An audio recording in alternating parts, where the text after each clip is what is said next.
Halo Mona, Hai ya, apa kabar selamat nih? pagi. Pagi juga, apa kabar nih Mon? Secara fisik baik sih ya. Wah, secara fisik. Iya, Terus berarti secara mental gimana nih? em, 40% deh ya. Wow, tapi bisa aja kan nih ngobrol sama kita. Tentu dong. Oke deh, thank you banget ya Mona. Iya. Jadi Hari ini kita mau bahas apa nih ya? kita bahas apa nih? Tentang new media kan pastinya? Iya betul banget. Kita bakalan bahas tentang new media dalam membantu generasi Z menyuarakan berbagai macam isu sosial. Wow, panjang juga ya bahasannya. Jadi kita mulai bahas dari mana nih? New media dulu kali ya? Kita mulai bahas dari new media dulu deh. Gimana nih Mon menurutmu new media itu gimana sih? Oh dari aku ya. Menurutku sih new media itu adalah suatu wadah komunikasi elektronik yang nggak lepas dari namanya internet. Contohnya aja kayak sosial media, terus website, atau kayak aplikasi berbagi video, contohnya kayak YouTube gitu loh ya. Kalau menurut Lia sendiri gimana? New media itu apa sih menurut kamu ya? Kalau menurut aku sih kebanyakan orang sekarang tuh kayak pakai media itu kan untuk marketing diri, branding diri. Jadi kayak lebih ke kebanyakan juga keuntungan yang profit ya sifatnya buat yang pengguna media gitu.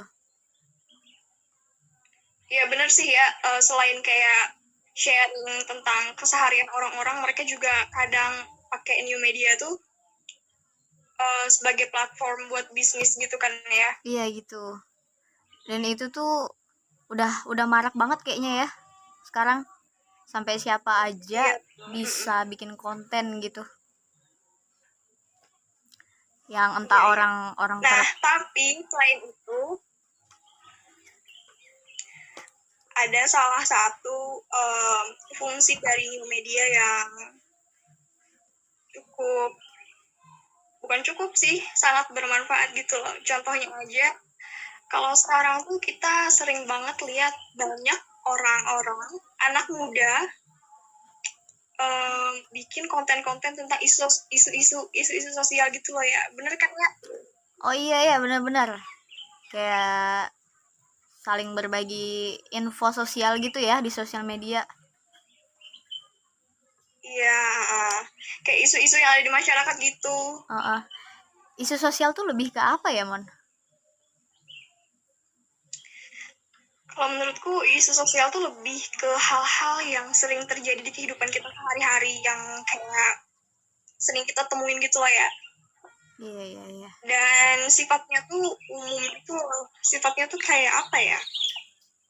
Ya masyarakat itu ya, yang berhubungan dengan masyarakat. Contohnya kayak isu tentang pelecehan seksual, pergaulan bebas, Oh iya dan benar semacamnya benar sih. benar benar.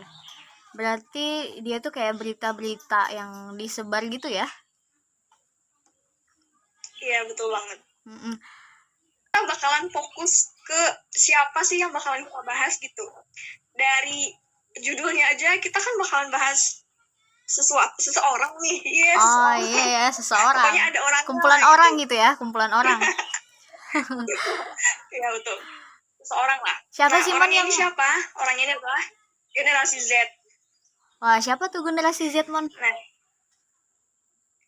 oke, dari sumber yang aku baca ya, generasi Z itu adalah orang-orang yang lahir antara tahun 1997 sampai dengan 2012.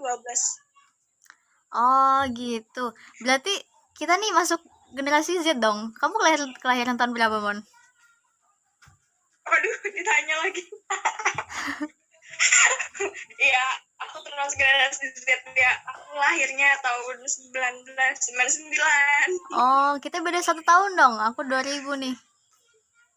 Kalau kamu ya? Oke. Oke. Kamu tahu nggak ya apa pembeda dari generasi Z sama generasi di atasnya? Apa sih bedanya? Oke, jadi pembedanya itu adalah kita tuh termasuk generasi yang lahir di era internet. Jadi pembedanya itu sih di zaman kita tuh semuanya udah serba internet, mau Iya. mesan apa aja udah pakai internet, bahkan berkomunikasi pun kita pakai internet gitu. Kalau zaman apa ya, kalau generasi di atas kita tuh mereka tuh masih ngerasain yang kayak komunikasi tuh contohnya pakai surat gitu kan ya. Oh iya, benar-benar. Telepon Sekarang juga masih yang kayak telepon umum gitu. iya benar. Tapi jadi ini ya, yang generasi di atas kita tuh jadi kayak lengkap gitu. Mereka ngerasain yang zaman itu, zaman surat, sama sekarang kan udah jadi ngerasain juga zaman internet gimana, teknologi udah canggihnya gimana gitu. Iya sih, iya sih, betul sih, itu sih. Jadi lengkap gitu ya kan. Iya, tapi terkadang yang bikin kesel tuh generasi Z tuh kadang apa ya, dipandang sebelah mata gitu loh ya. Dipandang Kayak sebelah mata dipandang kalau gimana? kita tuh pemalas, kita tuh dipandang mau enaknya doang. Wah, jadi gimana tuh tanggapanmu soal itu? Menurutku ya itu agak apa ya, pemikiran yang kurang kurang tepat sih sebenarnya. Karena faktanya kita tuh sebenarnya adalah generasi yang mencoba untuk mencari solusi dalam mengerjakan sesuatu dengan cara sepintar-pintarnya gitu. Kita tuh mencoba untuk kayak nggak mau yang gimana ya, bukan santai juga sih, tapi lebih ke kalau dibilang ke instan enggak juga. Tetap harus nyari Tapi ya kita kan? tuh emang pengen sesuatu yang kayak bekerja dengan pintar gitu loh ya. Iya ya. Ya itulah. Kayaknya gimana ya? Penjelasan itu emang emang penting sih ya buat semua. Jadi kita tuh bisa sepikir gitu. Nggak kayak Iya. mandang sebelah mata kayak tadi yang kamu bilang gitu. Ya Nah, emang kebanyakan disudutin doang. eh, kita kita skip dulu deh ya untuk bahasan yang itu. Sekarang kita kita mau lanjutin ke bahasan yang isu sosial tadi deh. Gimana sih cara ya yang seumuran kita ini generasi Z nih nyuarain isu sosial gitu di media itu gimana sih? Maksudnya Mon, dan contohnya apa aja menurut kamu? Oke, dari pengetahuanku ya, dari yang pernah aku lihat, karena kita lahir di era-era teknologi itu berkembang dengan maju dan kita udah nggak lepas dari internet gitu kan. Jadi kebanyakan kita tuh berusaha untuk menyuarakan dengan salah satunya ya dengan new media lah dia, dengan membagikan konten-konten kita dari sosial media, baik itu dari YouTube ataupun dari Instagram, atau bahkan sekarang yang booming itu adalah menggunakan TikTok gitu, dimana kebanyakan konten kreator itu tuh bikin konten di TikTok dengan video yang durasinya nggak terlalu panjang gitu. Nah, dan dari video-video yang nggak terlalu panjang itu dikemas sedemikian rupa sehingga kita bisa mendapatkan informasi yang menurutku ya sangat membantu gitu. Wow, keren juga ya. Nah, Iya. Kalau menurut kamu ya? ya sama sih. Emang kelihatan gitu kayak anak-anak sekarang gitu kreatif banget bikin video entah di YouTube, entah di TikTok. Mereka buat kayak video singkat tapi kayak nggak cuma menarik, kreatif, tapi informatif gitu. Keren banget gitu. Nah, iya. Dan tadi kan kita udah ada sebut ya contoh isu sosial yang sering dibahas masyarakat. Itu tuh lebih kita bakal bahas lebih dalam lagi kan tentunya. Contohnya tuh yang tadi yang pertama pelecehan seksual itu gimana sih ya? Menurut kamu apa sih yang jadi bahasan ininya di masyarakat? pelecehan seksual itu adalah sesuatu yang sangat-sangat tidak baik. Iya ya, tentunya pastilah. Dan yang paling miris itu adalah kebanyakan ya, kalau misalkan pelecehan seksual tuh anehnya di masyarakat kita tuh kebanyakan kayak orang tuh malahan nyalahin korbannya, malahan yang dikomentarin tuh korbannya gitu loh ya, terutama cara berpakaiannya lah, Iya kebanyakan tuh kayak gitu. itunya lah, sedangkan pelaku gak diapa-apain gitu. Bahkan parahnya yang dibully itu adalah korbannya gitu. Walaupun sebenarnya bully itu adalah salah ya, nggak apa. Iya itu Saya bilang salah. kayak bully itu adalah sesuatu yang nggak harus dilakuin ya, baik ke pelaku ataupun ke korbannya. Tapi parahnya masyarakat tuh sering banget ngebully korbannya gitu. Itu tuh lebih ganggu ke mental korban sih sebenarnya ya kan? Ya enggak? Udah dilecehin, terus mentalnya di downin gitu. Itu nggak baik banget. Dan yang aku tahu juga kebanyakan kayak karena korban trauma, jadi dia tuh kayak nggak berani bersaksi di pengadilan, akhirnya kasusnya ditutup. Jadi pelakunya nggak ditahan atau ditindaklanjuti gitu kan, kasian banget.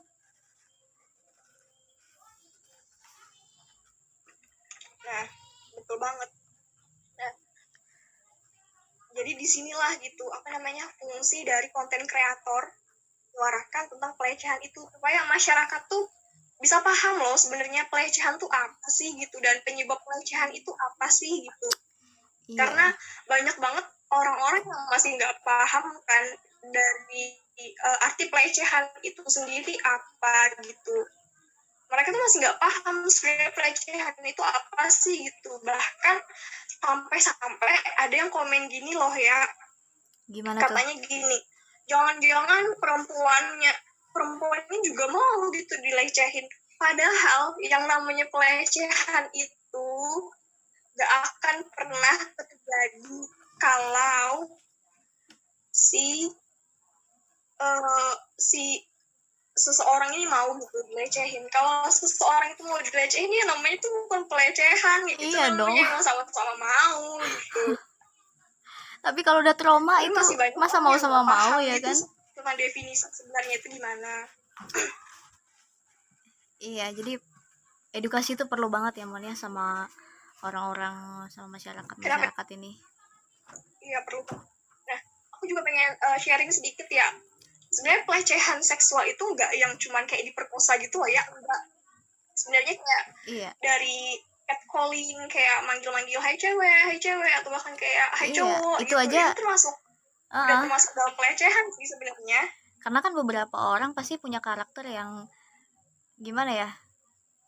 Walaupun cuma di keep calling kayak kamu bilang tadi, itu udah risih gitu, udah kayak merasa diganggu kayak gitu. Iya.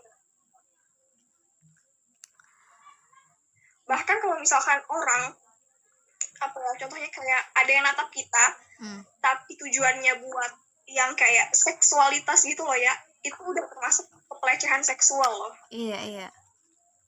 Jadi itu tuh bukan sesuatu hal yang kayak gimana ya, kita belakangin gitu ya, itu penting banget itu. Enggak bisa sama sekali. Dan menurutku ini adalah saat-saat yang kita tuh harus banget gitu ngasih tahu ke masyarakat kalau sebenarnya pelecehan itu tuh dampaknya banyak banget. Iya, banyak banget. Mungkin orang-orang lihat kayak korbannya fine-fine aja, nggak ada yang terluka apa segala macam, tapi mentalnya itu loh ya, Iya, mental seseorang tuh susah banget ya, diobatin, sumpah. mentalnya orang ini nggak kelihatan masalahnya. Nah, terus selain kayak pelecehan seksual, kira-kira apa lagi nih Mon yang bakal kita bahas, isu sosial yang lain gitu? Kita bakal bahas tentang pergaulan bebas deh ya. Gimana tuh? Kan anak-anak zaman sekarang mungkin kayak keluar malam gitu ya, bebas. Belum lagi yang ngobat obat-obatan yang kayak gitu. Menurutmu gimana itu, Mon? Nah, kita itu kan sekarang hidupnya di era internet ya. Kita hidup di era semua orang bisa mengakses segala macam dengan bebas. Kan situs-situs dewasa pun bisa diakses dengan mudah gitu. Dari yang usia muda ataupun usia tua gitu. Nah, kalau misalnya kita tuh bakalan lebih banyak negatifnya kan ya. Salah satunya kayak diajakin temen buat nonton video dewasa gitu. Akhirnya penasaran, akhirnya pengen coba dan segala macam, akhirnya jerumuslah ke pergaulan yang seperti itu gitu. Dan gak cuma itu gitu, karena apa ya, banyak hal yang melatar belakangi sih sebenarnya pergaulan bebas ini gitu. Dari yang kalau misalkan dari internalnya, contohnya kayak keluarganya nggak terlalu ngurusin, jadinya dia cari perhatian keluar. Terus juga di luar dia dapat perhatian yang dia mau, tapi sayangnya dia salah milih orang gitu. Iya, susah juga ya kalau salah pilih teman untuk bergaul ini, dan kita nggak bisa bawa diri kita gitu. Nah, betul. Terus dan itulah gitu, apa ya, sekali lagi aku pengen bilang sih sebenarnya edukasi mengenai hal-hal semacam itu penting banget gitu. Kita berharap mendapatkan hal-hal seperti ini di sekolah, tapi faktanya kita nggak bisa gitu. Kita jarang mendapatkan hal ini di sekolah gitu kan ya. Iya sih, jarang. Dan bagi yang udah dapet pun kayak gimana ya, mungkin bisa aja kebawa temennya, jadi edukasinya itu bisa lupa gitu, apalagi nggak diperhatiin sama orang tuanya. Itu yang bahaya banget. Jadi kita selain butuh edukasi, kita juga butuh perhatian gitu dari orang-orang terdekat sekitar kita gitu.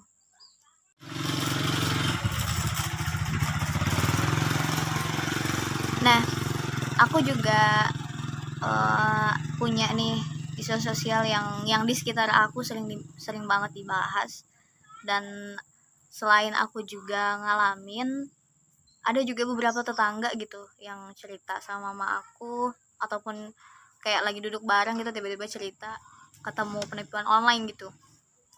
Itu tuh di sini sering banget terjadi. Kalau yang aku sendiri alamin itu ya, ada aja gitu nomor baru masuk tiba-tiba SMS, entah dia itu kayak tiba-tiba Anda mendapatkan uang sebesar ini, itu jumlahnya gak sedikit mon, kayak ratusan juta gitu. Udah gitu kayak apa ya, ada yang lebih ke apa ya, pesugihan, macam-macam tawaran pesugihan gitu. Terus ada juga yang kalau tetangga-tetangga sini kan, salah satunya ada yang ditipu lewat Facebook. Dia bukan SMS, terus dia tuh percaya mon. Kalau aku tadi sih pribadi aku nggak percaya gitu kan, aku ngabain aja gitu. Dan kasihannya itu tetangga aku ini yang dia tuh percaya gitu, dikatain ini di Facebook, terus dia ikutin, dan akhirnya waktu pas dia kan disuruh ngambil uang nih, penipuannya waktu itu katanya, ternyata pas dia turutin semua langkah syaratnya itu, akhirnya dia nggak dapetin duitnya gitu. Dan dia sadar ketika itu, dia tuh ditipu gitu. Jadi ya ampun, dia udah usaha sana sini tapi ternyata nggak dapat. Itu tuh kan bahaya banget. Untung aja kalau misalnya yang jadi syaratnya dia itu bukan hal-hal yang penting. Kalau yang penting gimana, kayak identitas diri, kalau mesti dikirim ya kan, itu kan bahaya banget. Belum lagi kalau tetangga yang aku satunya ini ya parah juga lumayan. Dia tuh kayak punya agen belanja gitu kan. Dia ini ada usaha di rumah gitu, wirausahaan di rumah. Dia ini biasa kayak pesan barang gitu kan banyak. Dan waktu itu dia harus DP katanya, DP dulu sebelum barangnya datang. Dan ternyata kalau itu tuh nggak nyangka banget, dulunya barang itu selalu datang katanya gitu. Tapi kenapa tiba-tiba yang ini itu barangnya lambat banget datang tapi minta DP gitu, dan dia itu sebenarnya ya percaya aja karena dulu udah memang pernah langganan gitu dia bilang, tapi ternyata dia ditipu kali itu gitu, dan nggak tahu motifnya nih kayak gimana gitu, dan itu nggak sedikit gitu jumlahnya 20 juta waktu itu, jadi kasihan banget. banyak banget ya. Iya, dampaknya sampai segitunya gitu. Jadi tanggapan kamu gimana soal penipuan online nih? Kamu pernah ngalamin nggak? Atau mungkin tetangga gitu? Pernah ya, astaga, pernah banget ya. Kayak gimana tuh? Bahkan sempat transfer loh. Iya, wow. Jadi iya, jadi waktu itu ada orang nelpon berkali-kali loh ya, nelponnya mengatasnamakan, kalau nggak salah itu Goku ya, mengatasnamakan Goku. Dia bilang aku akan cashback sebesar berapa ya, kalau nggak salah sekitar 500.000 gitu. Dia bilang cairin hadiahnya gitu, katanya gitu.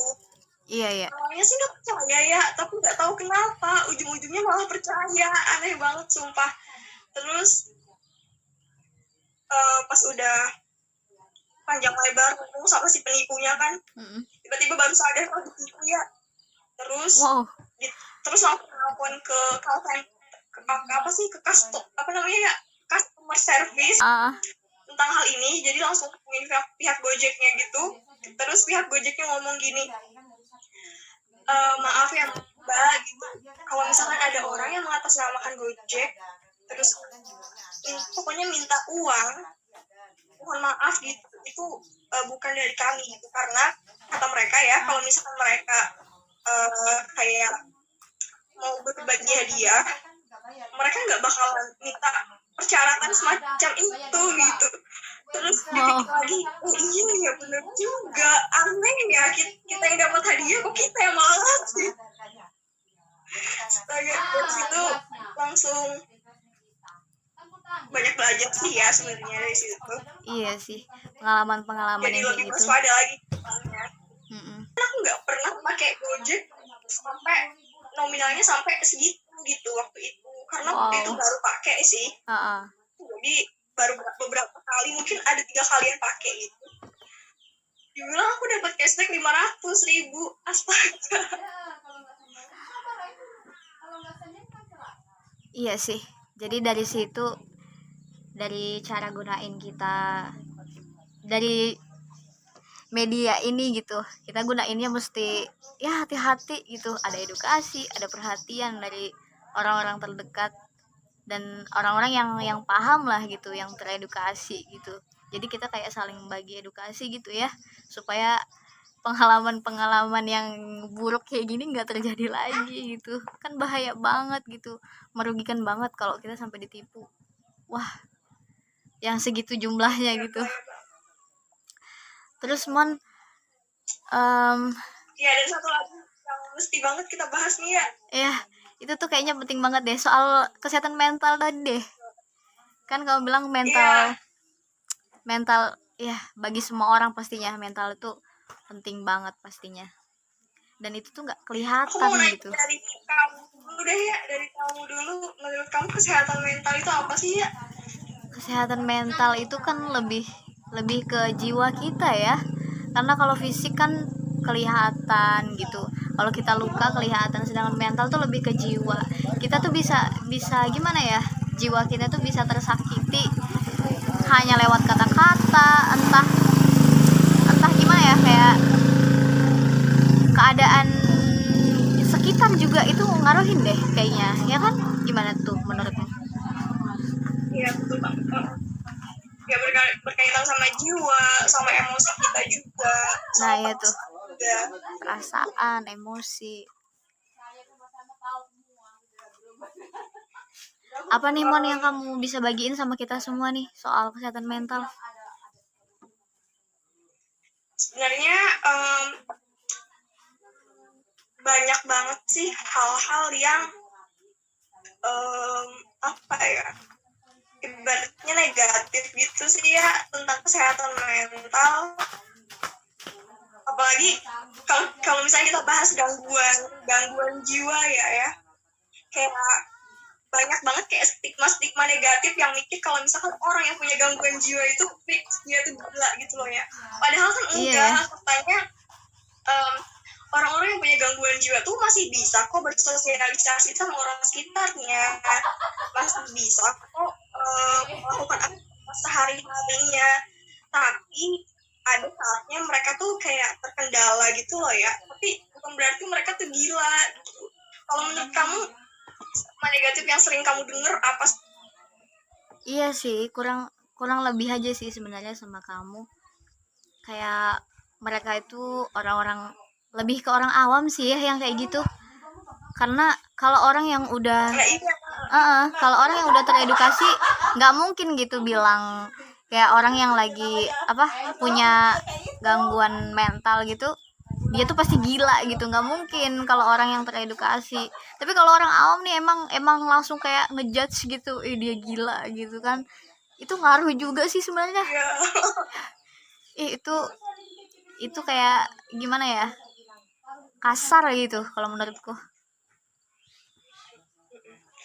Nah, karena stigma negatif ini loh jadinya orang tuh malas banget berobat loh ya. Padahal faktanya gangguan jiwa itu bisa banget yang namanya diobati. Karena itu di rumah Wow. sakit ada psikiater, ada psikolog, ya fungsinya itu gitu. Selain sebagai manusia kita memperhatikan kesehatan tubuh kita juga Perlu harus ya banget memperhatikan kesehatan kesehatan mental. mental kita gitu. Nah, tapi karena stigma negatif tentang kesehatan mental dan gangguan jiwa itu udah kayak udah apa ya, udah menyebar luas gitu. Jadi orang-orang jadi takut gitu. Yang kasihan itu adalah orang-orang yang membutuhkan pengobatan Pengobatan. ini loh. Mereka tuh jadi kayak enggan untuk ke rumah sakit, enggan ke psikolog untuk memeriksakan kondisi mereka karena mereka takut banget yang namanya dibilang gila gitu loh ya. Nah, padahal ya nggak gila gitu. Padahal ya namanya penyakit nggak ada yang tahu, dan penyakit itu ya harus diobatin gitu. Iya, dan mental itu kan gak kelihatan gitu di dalam jiwa gitu, nah Nah, terdapatnya.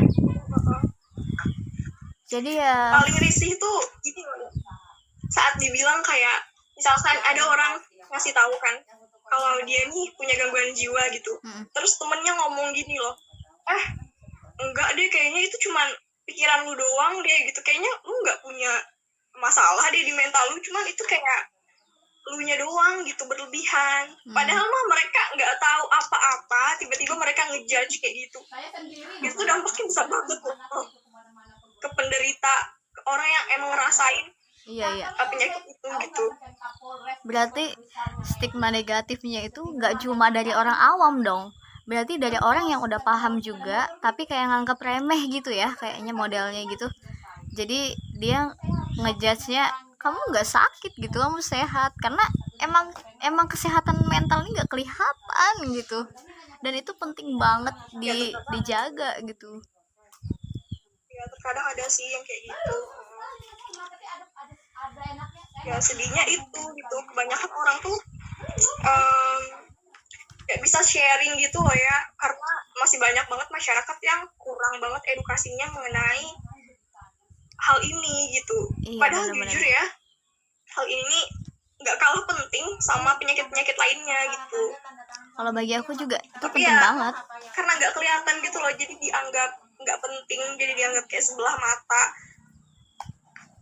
Padahal dampaknya wow banget ya buat penderitanya. Iya, padahal dampaknya wow banget. Nah, Aku lihat ya salah satu konten kreator. Jadi ada salah satu orang, dia itu pasien gangguan jiwa dan pernah dirawat di rumah sakit sampai berapa ya? Dan 21 harian gitu ya. Jadi dia itu pengidap bipolar. Nah, yang aku suka dari dia adalah dia sharing gitu tentang gangguan jiwa yang pernah dia alami. Dia sharing kalau sebenarnya gangguan jiwa itu nyata adanya gitu, dan dia selalu coba untuk mengedukasi orang-orang, mengedukasi pengikutnya di akunnya untuk lebih paham lagi mengenai gangguan jiwa itu. Dan lagi-lagi dia selalu bilang kalau gangguan jiwa tuh bukan berarti kita gila, dan cuman karena kita ke psikiater bukan berarti kita udah nggak waras gitu. bukan Iya, begitu gitu. positif Dan banget ada ya, juga salah satu dokter, kenapa ya? positif banget jadinya kalau ada yang sharing gitu. Iya, iya, dan ada juga salah satu dokter namanya dokter Jimmy. Jadi beliau ini juga pernah ngalamin gangguan jiwa loh ya. Dan Oh, padahal dia dokter ya gitu. tapi iya, nah itu jadi beliau ini punya kecenderungan buat bunuh diri. Waktu Wow. zaman beliau masih kuliah gitu. Beliau cerita beliau tuh padahal dari keluarga yang ibaratnya keluarganya nggak ada masalah gitu kan. Pergaulan beliau juga nggak ada masalah, tapi anehnya beliau punya kecenderungan buat melakukan bunuh diri gitu. Dari aku dengar dari kayak SMA gitulah beliau ngerasain hal itu, dan hal yang dirasain itu makin parah saat udah masuk kuliah gitu loh ya.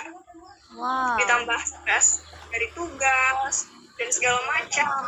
Bahkan beliau bilang beliau tuh bener-bener yang kayak gak paham gitu sebenarnya apa sih yang terjadi sama diri beliau gitu, sampai suatu saat beliau tersadar kalau sebenarnya apa yang dirasakan tuh adalah sebuah gangguan, dan akhirnya beliau sadar kalau yang harus beliau lakukan itu adalah dengan mencari bantuan ke profesional gitu. Dan beliau juga jelasin kalau misalkan ya ada teman kamu atau orang sekitar kita yang mau bunuh diri gitu, hal yang harus kita lakukan, hal yang penting banget yang kita lakukan adalah bukan menasehatinya ataupun kayak jadi penyemangat dia, enggak, tapi sebenarnya menyemangati orang tuh harus sih ya, hidupnya dia supaya dia nggak sendiri gitu kan. Tapi yang terpenting itu adalah bawa dia langsung ke dokter supaya diobatin gitu. Wah, iya benar tuh. Wah, jadi gitu ya, ternyata kegunaan media itu nggak cuma ini ya, kayak ke marketing diri, branding diri gitu, tapi edukasi yang gimana ya, tentang isu sosial yang terjadi di masyarakat kayak gitu kan. Dan di situ tempatnya kita nyuarain gitu ya. Nah, kita masuk kesimpulan nih, Mon. Nah, dan dari sini kita bisa buktikan gitu kalau generasi Z itu bukan generasi yang malas gitu, tapi generasi Z itu adalah salah satu generasi yang mencoba untuk membangun, dan mereka tuh termasuk orang-orang yang menurutku ya, orang-orang yang kreatif sih menurutku, kreatif banget gitu. Iya, dan dengan kita bahas ini di sini gitu, kita kayak berbagi informasi gitu satu sama lain, dan ini tuh buka wawasan banget deh, serius, positif banget, dan aku jadi tahu gitu. Makasih banyak Mona udah bagi-bagi sama kita nih. Salah satu hal yang bikin kagum dari generasi Z itu adalah usia mereka tuh muda-muda loh ya, tapi pemikiran mereka tuh nih, udah ya, yang kayak apa ya, kayak kita nih kan muda, luas. Iya luas banget loh ya, kayak banyak loh orang-orang yang ibaratnya di bawah kita ya, yang masih belas-belasan. Mereka tuh kayak punya pemikiran yang gimana ya, yang luas banget loh ya. Ada yang ngomongin tentang masalah iklim, masalah kesehatan mental, pelecehan, dan mereka tuh ngomong dengan fakta gitu. Mereka nggak asal ngomong menurut mereka, tapi mereka nge-research, mereka cari penelitian yang emang relevan sama yang mereka bahas. Kayak mereka tuh nggak abal-abal gitu loh, nggak cuma orang dewasa yang bisa nge-share informasi dengan fakta-fakta, tapi orang-orang muda kayak kita pun banyak yang kayak gitu loh gitu.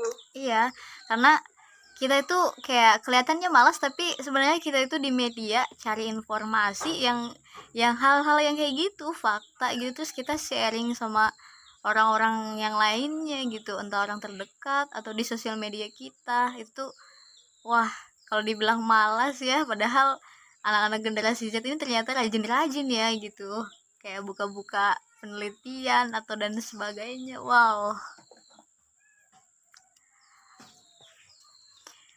Dan berarti itu tuh kita harus lebih ini ya, kalau nggak mulai dari kita sendiri siapa gitu ya. Iya betul banget sih, kita harus benar-benar yang mengedukasi diri kita sebanyak mungkin tentang hal apapun itu sih menurutku. Iya, gimana kita cara gunain media, cari informasi gitu kan. Dan Iya, di jangan situ cuma nge-share drama doang. dan di situ tempatnya lah kita untuk berbagi hal-hal yang positif kayak gini nih gitu ya Mon ya. Iya, betul banget. Karena di mana lagi gitu, kalau misalkan pengen di televisi ya ribet gitu kan. Lebih baik kita pakai sosial media kita buat hal-hal yang positif, buat Iya, mengedukasi orang-orang. Dan kita udah diwadahi gitu ya. Iya, udah. Kalau bukan kita siapa lagi ya Mon? Aku mau nanya. Iya, betul banget. Aku mau nanya nih ya, Gimana tuh? kalau misalkan kamu punya kesempatan ya buat jadi konten kreator, kamu bakal milih konten apa ya? Kalau aku sih apa ya? Sebenarnya aku tertarik juga sih Mon sama bahasan kita tadi yang soal kesehatan mental itu. Aku tuh orangnya tipe yang kayak suka gitu kalau ada orang yang sharing pengalaman, kenyataan hidup gitu, sharing-sharing yang kayak gitu.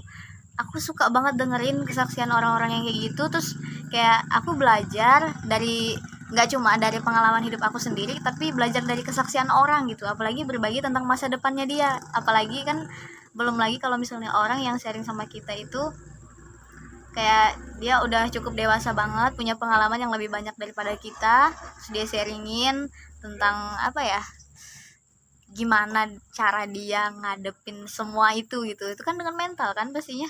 Itu aku suka banget yang kayak gitu. Iya. Tapi kalau jadi konten kreator belum tahu sih. Kalau kamu gimana Mon? Gak tahu juga ya, aku gak kepikiran ke situ sih. Tapi kalau misalnya ada kesempatan yang pasti aku pengen bikin konten yang pasti yang relevan sama yang aku ketahui sih. Salah satunya aku tuh tertarik banget sama mental illness sih ya. Karena beberapa bulan yang lalu aku baru dikasih tahu juga kan kalau aku punya gejala mental illness gitu.